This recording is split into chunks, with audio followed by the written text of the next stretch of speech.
बेटी बेटों से कम नहीं। एक गांव में राम सिंह और पद्मा पति पत्नी रहते थे। कुछ समय बाद उनका बच्चा होने वाला था।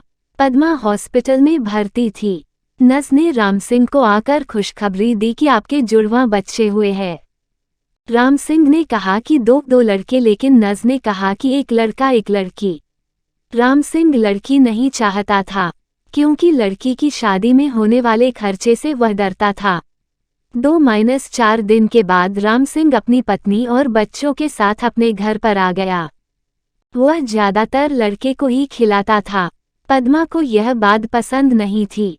एक दिन राम सिंह अपनी पत्नी से बोला कि हम दो बच्चों का खर्च नहीं उठा सकते।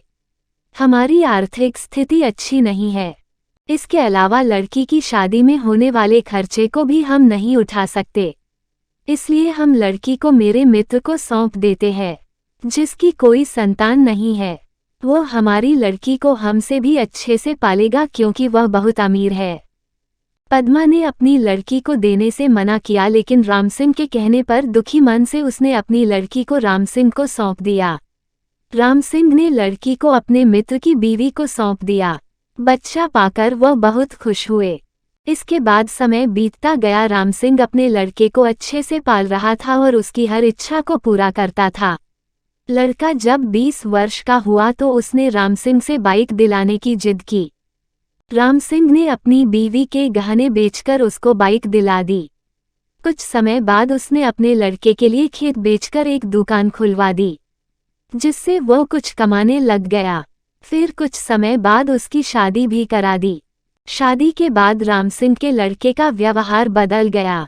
वो अपने पिता से बोला, आप मेरे ससुराल वालों को ताना मत मारा करो। रोज रोज वह किसी बात पर अपने माँ बाप से झगड़ा करता था। एक दिन उसने राम सिंह और पद्मा दोनों को उन्हीं के घर से निकाल दिया। बहुत समझाने पर भी वह नहीं माना। राम सिंह और उसकी पत्नी एक मंदिर में गए।